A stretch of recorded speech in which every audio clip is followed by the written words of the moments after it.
வணக்கம். Cine cine mini mini பேசில் Joseph. இந்த பேரை பற்றி உங்களுக்கு எந்த அளவுக்கு தெரியும் அப்படின்னு தெரியாது.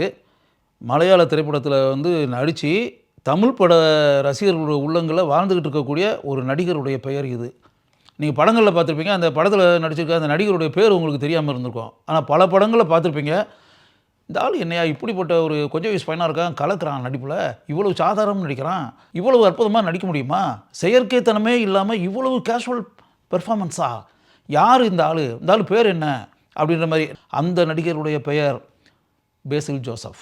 உதாரணத்துக்கு நீங்கள் தெரிஞ்சுக்கணும் அப்படின்றக்காக சொல்கிறேன். குருவாயூர் அம்பல நடையில் அப்படின்னு ஒரு படத்தை நீங்கள் பார்த்துருக்கீங்களா? பிருத்திவிராஜ் கதாநாயகனாக நடிக்கக்கூடிய திரைப்படம். அந்த திரைப்படத்தில் இன்னொரு கதாநாயகனாக படம் முழுக்க வந்தவர் பேசில் ஜோசப். அந்த படத்தை ஓரளவு பாருங்கள். பார்க்கும்போது உங்களுக்கு இப்படிப்பட்ட திறமைகள் கொண்ட ஒரு நடிகர் கேரளத்தில் இருக்கிறாரா, மலையாள பட உலகில் இருக்கிறாரா அப்படின்ற மாதிரியான ஒரு எண்ணம் உங்களுக்கு கட்டாயம் உண்டாகும். அதுக்கு பிறகு சூக்ஷ்ம தர்ஷினி அப்படின்னு ஒரு படம் திரைக்கு மிகப்பெரிய வரவேற்பை மக்களிடம் பெற்று ஓடியது. நஸ்ரியா கதாநாயகி ஆக்ட் பண்ண படம். நஸ்ரியாவை பேஸ் பண்ண தான் கதையே. அதாவது நஸ்ரியா புலனாய்வு செய்து பல உண்மைகளை, பல குற்ற செயல்களை, குற்றவாளிகளை எப்படி கண்டுபிடிக்கிறார் அப்படின்ற மாதிரி அதில் ஒரு கேரக்டர் படம் ஃபுல்லாகவே வரும். அந்த கதாபாத்திரத்தில் நடித்திருந்தவர் பேசில் ஜோசப். பேசில் ஜோசப் எந்த அளவிற்கு அந்த பாத்திரத்தின் மூலம் சிறப்பு சேர்த்திருந்தார் அப்படின்ற அந்த சூக்ஷ்ம தர்ஷினி படத்தை பார்த்தவங்க எல்லாருமே பேசில் ஜோசப்னுடைய நடிப்புன்ற ஒரு மேட்டர் இருக்குல்ல, அதை கிட்டத்தட்ட நஸ்ரியாவை எந்த அளவுக்கு பாராட்டினாங்களோ அதே மாதிரி பேசில் ஜோசப்பும் பாராட்டினாங்க. ஒரு தனித்துவ திறமைகள் கொண்ட நடிகர் அப்படின்ற மாதிரி படம் பார்த்தவங்க எல்லாருமே நினச்சாங்க. அதற்கு பிறகு நுணக்குழி திரைப்படம். அது ஆக்சுவலாக நீங்கள் எத்தனை பேர் பார்த்துருப்பீங்க அப்படின்னு தெரியாது. எப்படி ஒரு அருமையாக கதைக்கருவை வைத்து படத்தை எடுப்பது, எப்படி தெளிவான திரைக்கதை அமைப்பது, சீரான திரைக்கதையுடன் ஒரு படத்தை எப்படி வெற்றி படமாக ஆக்குவது. அப்போ ஜித்து ஜோசப் டைரக்ஷன். திருஷ்யம் படத்தை இயக்கிய இயக்குனர். திருஷ்யம் படத்தை அந்த எந்த அளவுக்கு ஆகா ஓஹோன்னு பாராட்டுற அளவுக்கு ஜித்து ஜோசப் டைரக்ட் பண்ணியிருந்தாருன்றது நமக்கு தெரியும்ல. அப்போ அந்த இயக்குனர் ஒரு படத்தை டைரக்ட் பண்ணாருன்னா எப்படி இருக்குன்றது நம்ம சொல்ல வேண்டிய அவசியமே இல்லை. அந்த நுணக்குழி திரைப்படத்தில் படம் முழுக்க வரக்கூடிய மிகச்சிறந்த கதாபாத்திரம் பேசில் ஜோசப்புக்கு.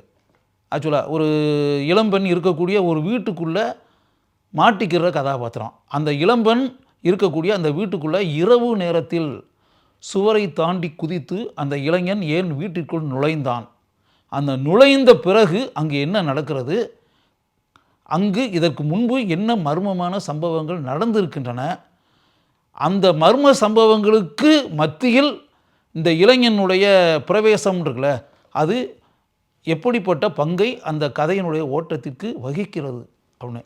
எக்ஸ்ட்ரானரியான கேரக்டர்.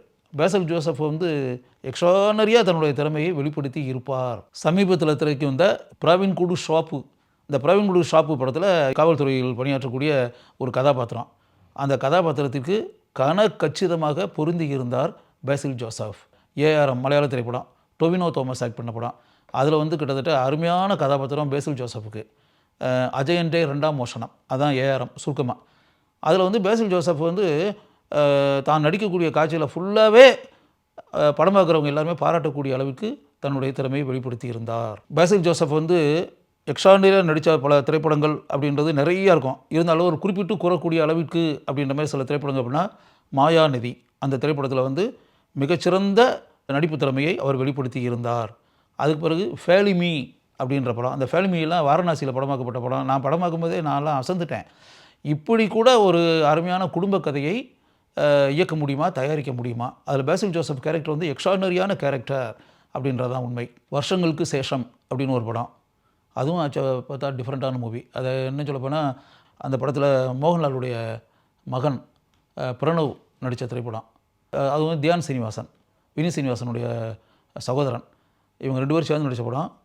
ஒரு கனமான கதை. அதில் பேசில் ஜோசஃபினுடைய கேரக்டர் எக்ஸ்ட்ரானரியான கேரக்டர். ரொம்ப அருமையாக நடித்திருந்தார் பேசில் ஜோசப். அதுக்கப்புறம் மனோகரம்னு ஒரு படம்.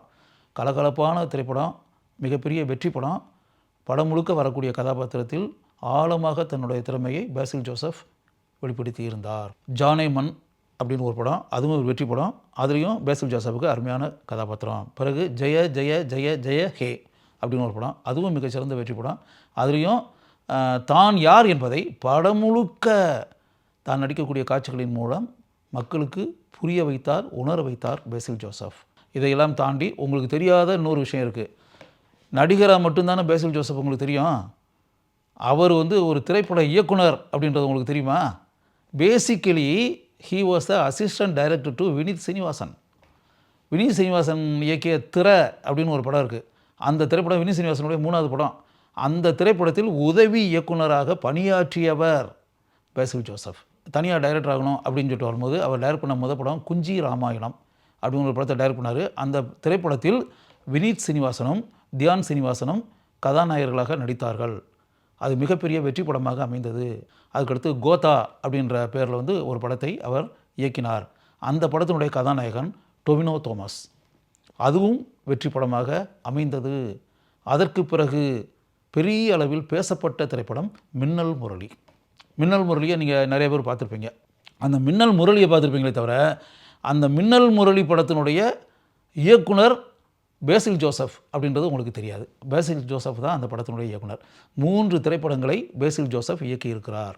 கேரளத்தில் இருக்கக்கூடிய வயநாடு அப்படின்றது இல்லையா, வயநாடு பகுதியில் இருக்கக்கூடிய சுல்தான் பத்தேரி அங்கே பிறந்தவர் பேசில் ஜோசப். திருவனந்தபுரத்தில் இருக்கக்கூடிய என்ஜினியரிங் காலேஜ் அதில் பிடெக் படித்தவர். அதுக்கு பிறகு பட உலகில் நுழைந்து உதவி இயக்குனராக பணியாற்றி படங்களை இயக்கி இப்போது நடிகராக பிஸியாக நடித்து அப்படின்னு. அப்போ அவர் நடித்து அப்படின்னு வரும்போது அப்படி எவ்வளவு திரைப்படங்கள் அவர் நடிச்சிருக்காரு அப்படின்னு வரும்போது திறமைகள் பல கொண்ட பேசில் ஜோசப் நடிகராகவும் ஆழமான முத்திரைகளை தான் நடிக்கக்கூடிய படங்களில் பதித்து அதே நேரத்தில் தான் இயக்கிய திரைப்படங்களிலும் தான் ஒரு அருமையான இயக்குனர் என்பதையும் பட உலக ரசிகர்களுக்கு நிரூபித்து அப்படின்னு சொல்லிட்டு. அதனால் அவருடைய கலை உலக பயணத்தில் திறமைகள் இருந்தால் ஒரு மனிதன் கட்டாயம் வெற்றி பெற முடியும் அப்படின்றத தன்னுடைய செயல்களின் மூலம் பட உலகில் பெரிய ஆளாக வரணும், பெரிய நடிகராக வரணும், இயக்குனராக வரணும் அப்படின்னு நினச்சிக்கிட்டு இருக்கக்கூடிய பல இளைஞர்கள் இருக்காங்களே, அவங்களுக்கெல்லாம் தான் ஒரு ரோல் மாடல் அப்படின்றத வாயை திறந்து சொல்லாமல் தன்னுடைய திறமைகளின் மூலம் பலருக்கும் ரோல் மாடலாக இருந்து கொண்டிருப்பவர் பேசில் ஜோசப் அப்படின்றதான் உண்மை.